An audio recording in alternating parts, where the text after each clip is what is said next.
E aí pessoal, tudo bem? Bom, no vídeo de hoje nós vamos falar sobre os dois jogos de volta da semifinal da Champions League. Vamos falar um pouquinho de Chelsea e também da fase do Cruzeiro, beleza?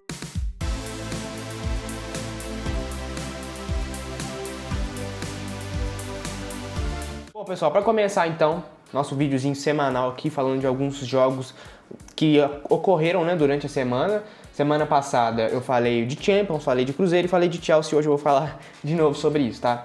Para começar então, vamos falar um pouco do confronto. O primeiro jogo aí de volta das semifinais da Champions League foi o confronto entre Inter de Milão e Barcelona lá no San Siro. No vídeo de hoje eu até tô sem nada anotado aqui, vou falar um pouquinho o que vem na minha cabeça mesmo e vou olhar aqui na tela do meu computador um pouco das estatísticas desses jogos aí que eu vou comentar, tá? Bom, para começar a falar então desse jogo aí. Cara, que jogo, né? Assim, pro fã de futebol foi um baita jogo, assim, pros fãs aí, pros torcedores de Barcelona e Inter, acho que foi um sofrimento. Mas pro fã de futebol em geral, foi um baita jogo, assim. Eu lembro de ter falado na final da Copa de 2022, eu até postei no meu Instagram lá, que foi um dos maiores partidos de futebol que eu já tinha assistido na vida, né? Aquele 3-3 França e Argentina. E agora, esse 4-3 eu acho que superou, foi um baita jogo. E mostra um pouco daquilo que eu tinha falado na semana passada, né?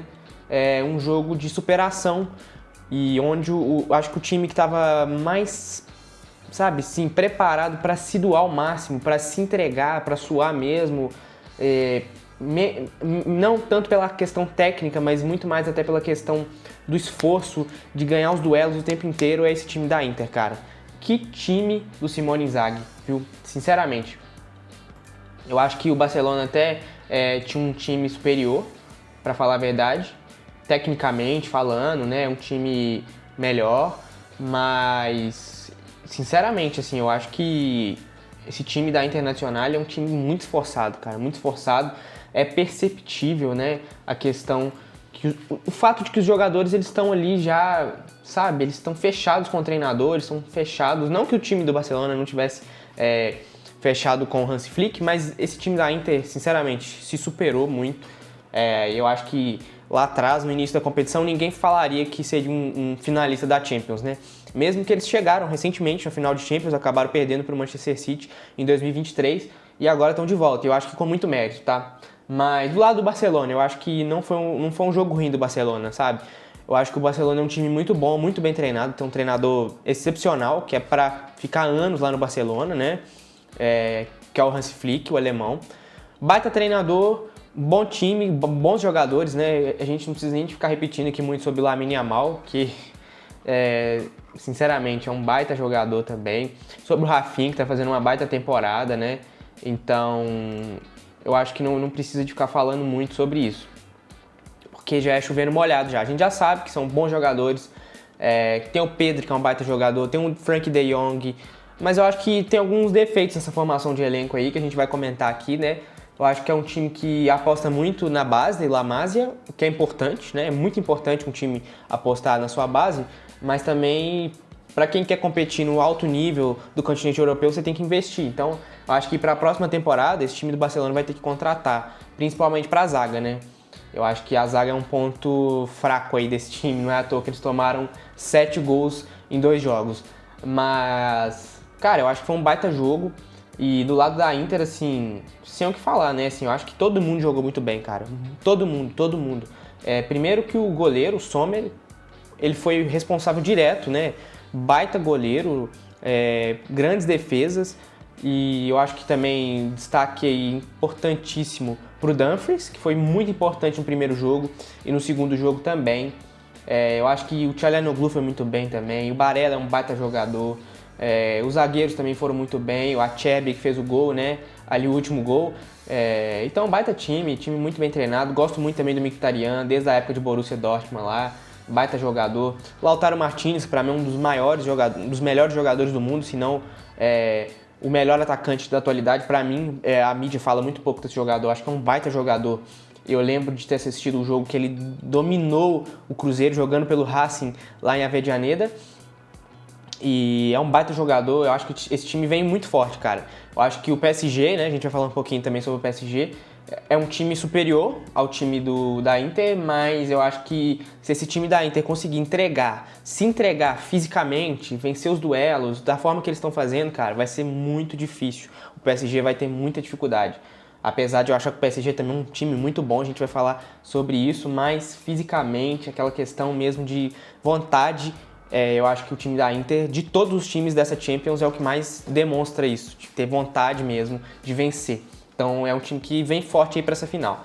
E do lado do Barcelona, acho que também não é terra arrasada não, vem fazendo uma grande temporada e para a próxima temporada vai vir forte aí para disputar esse título de novo, tá? Então foi um baita jogo esse 4-3 aí. E dentro muito daquilo que a gente falou semana passada, né?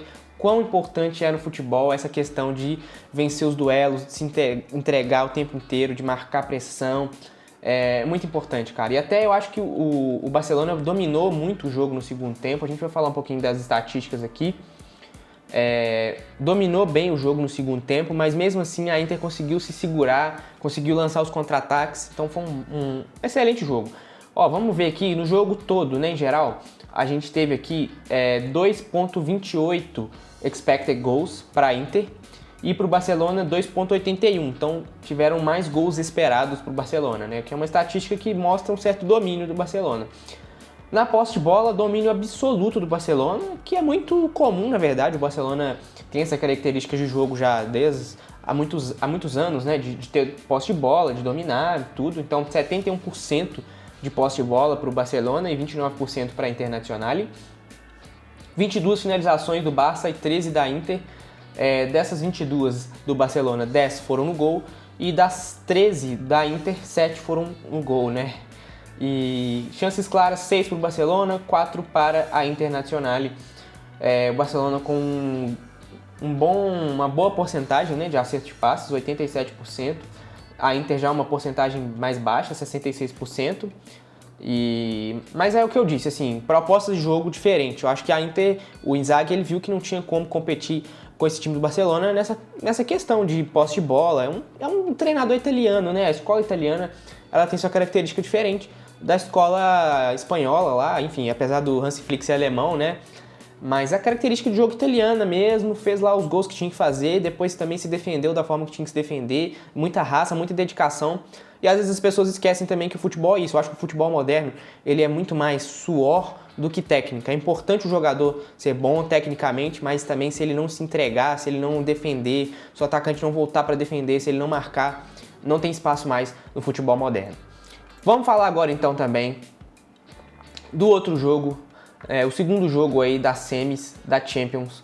PSG e Arsenal, 2-1 pro PSG, jogando lá no Parque dos Príncipes, né? Melhor falar assim. 2-1 PSG. Cara, o que eu tenho pra falar desse jogo? Baita jogo também, né? Cara, Fabian Ruiz, pra mim, fez um baita gol no primeiro tempo. Eu gosto muito desse jogador, o espanhol é um baita volante, eu gosto demais dele. No vídeo passado eu falei muito sobre a questão, né, dessa trinca de meio campo aí do PSG, que pra mim é uma das principais da Europa e é muito responsável pelo sucesso aí que eles têm nessa temporada, os dois portugueses e o espanhol Fabian Ruiz. Eu acho que é meu favorito de todos, assim. Eu acho que ele é um jogador que joga de terno. Ele é bom para marcar, ele é alto, ele é forte, ele tecnicamente é muito bom, tem um passe bom, finaliza bem. Não foi à toa que ele meteu um baita gol ali no primeiro tempo. E depois o Hakimi fez o 2-0, né? Com assistência do Dembélé no segundo tempo.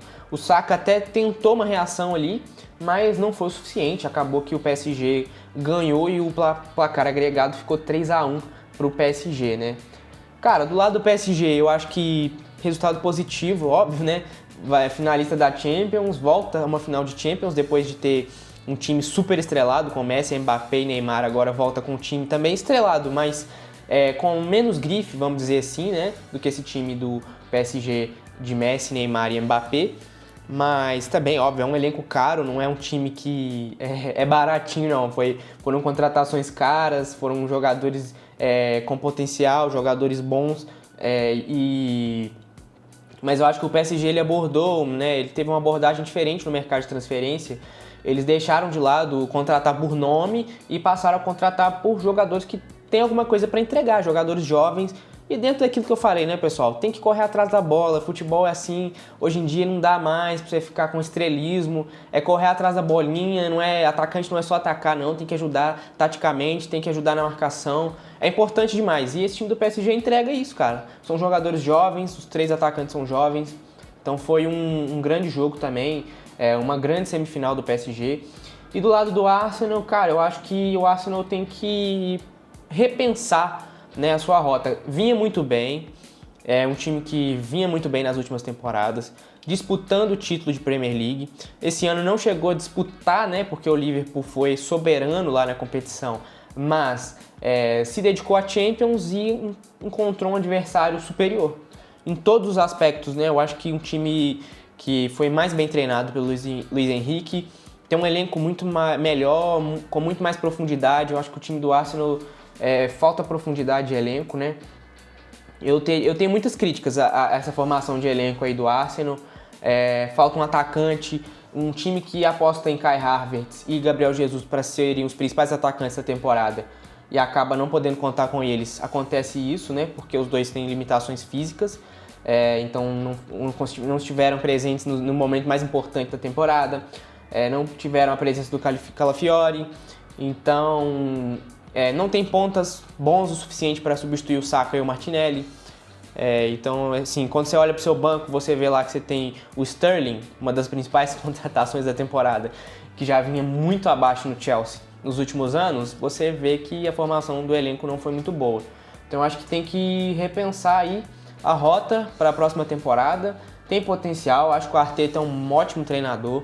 Eu acho que o Arsenal de tudo não jogou tão mal, sabe? O primeiro jogo foi bem, o segundo jogo também no segundo tempo foi bem, mas que falta aí, como eu falei, profundidade nesse elenco aí. Quando você olha para o PSG, por exemplo, que começou com 3 atacantes, e aí você olha para o banco, você tem o Dembélé no banco, começou com o Barcola, o Kvara, e começou com o Desiré Doué e deixou o Dembélé no banco. E no lado do Arsenal não tinha essas opções, né? Então, mas enfim, não é terra arrasada não, tá? É normal perder uma semifinal de Champions. Acho que o time tá progredindo e uma hora o Arsenal vai acabar beliscando uma coisinha aí, seja Premier League, seja competição europeia, tá? Eu acho que tem que só repensar um pouco em algumas contratações e algumas coisas aí, beleza? E é isso, pessoal. Acho que essa final vai ser uma baita final, PSG e Inter de Milão. Lá em Munique, vai ser um grande confronto. Eu acho que o PSG é favorito, porque tem um time superior tecnicamente, é um time mais bem treinado, eu acho que é um time que consegue ser melhor com a bola no pé, mas também é muito bom na questão de marcação, na questão de defensiva, taticamente, os jogadores cumprem seu papel, e eu acho que é superior, então é favorito. Mas a gente sabia que o Barcelona era favorito também para ganhar da Inter na semi e não conseguiu, né? Então acho que se o PSG entrar assim, pensando que tá ganho, entrar de corpo mole, eu acho que do lado italiano, né, o lado da Internazionale, os jogadores não vão entrar assim não, eles vão entrar com toda a disposição possível, assim. Como eu falei, é um time que se entrega muito, então vai ser um confronto duríssimo pro PSG e vai ser uma baita final. Eu tô empolgado para assistir, espero que seja um grande jogo, como foram essas semifinais aí, beleza? Bom, pessoal, já falamos de Champions, já falamos de Arsenal, falamos de PSG, falamos de Barcelona, falamos de Internacional e vamos falar um pouquinho agora de Cruzeiro. Pessoal, o Cruzeiro, depois daquele vídeo que eu fiz na semana passada, ele disputou 2 partidas. Primeiro, vamos falar da vitória contra o Flamengo. 2-1 pro Cruzeiro e foi um jogo assim de domínio claro do Cruzeiro, né? Não que o Flamengo tenha, tipo assim, o Flamengo tava entregue, né? Não tomou goleada por pouco. O Cruzeiro podia ter feito mais gols, mas o Flamengo também não jogou mal de tudo. Foi um bom jogo do Flamengo, mas encontrou um adversário que eu até ouso a comparar um pouco com esse time da Internazionale aí, no quesito de entrega. O Leonardo Jardim, que é o treinador do Cruzeiro, já está falando há muito tempo que é importante sim ter jogadores que se entregam dentro de campo, que tem um esforço físico muito grande, que vão marcar pressão alta. E, como eu falei, no futebol tem que ser assim. E o Flamengo encontrou um time que estava fechado com o treinador, assim como o Barcelona encontrou a Internazionale, né? Mas, enfim, modelos de jogo diferentes. Eu acho que o Cruzeiro tem um jogo diferente da Inter, né? Não tô comparando. Tô comparando essa questão de esforço mesmo, de vencer duelos. E o Flamengo não foi tão mal. Acho que o Cruzeiro que proporcionou maiores dificuldades ao Flamengo, né? E depois teve um domínio. O Cruzeiro teve um domínio da partida. A gente pode olhar aqui as estatísticas que a gente vai ver. Vamos falar um pouquinho então das estatísticas desse jogo. Ó, primeiro, expected goals, né? Os gols esperados do Cruzeiro. 1.21. Do lado do Flamengo, 0.18. Então a gente já vê que tem uma diferença absurda aí só nessa primeira estatística. Posse de bola, o Flamengo teve mais posse de bola, 59%, contra 41% do Cruzeiro. Dá para perceber um equilíbrio aí, mas eu acho que posse de bola no futebol moderno não quer dizer mais nada, né? A gente viu no jogo aí entre Barcelona e Inter que o Barcelona teve muito mais posse de bola e saiu eliminado. Detalhe, tá? Essas estatísticas todas que eu falo aqui no vídeo são do Flash Score, beleza, pessoal? Finalizações do Cruzeiro, 17, 11 no gol. E o Flamengo, 6 finalizações, 4 no gol, né? 3 chances claras para o Cruzeiro, 1 chance clara para o Flamengo. 87% de assertividade nos passes para o Flamengo e 81% do Cruzeiro. Então, assim, pelas estatísticas a gente vê, óbvio que futebol não é pautado só em estatística, né? A gente tem que ver a questão também de assistir o jogo. Mas as estatísticas não mentem. O Cruzeiro foi superior, criou mais, teve chance de fazer mais gol. Caio Jorge jogou demais, fez um baita gol, um golaço no primeiro tempo, meteu uma bola na trave. Depois o Cruzeiro teve outras chances, ainda com o Caio Jorge, uma chance com o Matheus Pereira. Enfim, foram muitas chances. Eu acho que o Flamengo foi salvo muito pelo Arrascaeta, que fez um golaço, né? E também pelo Rossi, que foi um dos principais jogadores da partida, né? Fez muitas defesas importantes e evitou uma derrota com um placar mais elástico para o Flamengo. E, cara, esse jogo, assim, foi importante para o Cruzeiro, porque o Cruzeiro está se afirmando como um time bem treinado, um time que vai disputar coisas importantes nessa temporada, ou pelo menos vai trazer dificuldade para os seus adversários. E foi importante para o Flamengo também para acender uma luzinha vermelha ali de que não é tudo assim, nada tá ganho, tem que, né, batalhar. Eles têm um treinador muito jovem, que é o Felipe Luiz, e que é normal, cara. Essas fases de oscilação, elas são normais durante a temporada. Eu acho que o Flamengo tem um baita time, um baita elenco, vai se recuperar, ainda é favorito para ser campeão brasileiro, campeão da Copa do Brasil, campeão da Libertadores. Aliás, eu nem sei se o Flamengo foi eliminado aí da Libertadores. Eu confesso que eu sei que o Flamengo teve uma derrota aí, aliás, empate contra o Central Córdoba, né?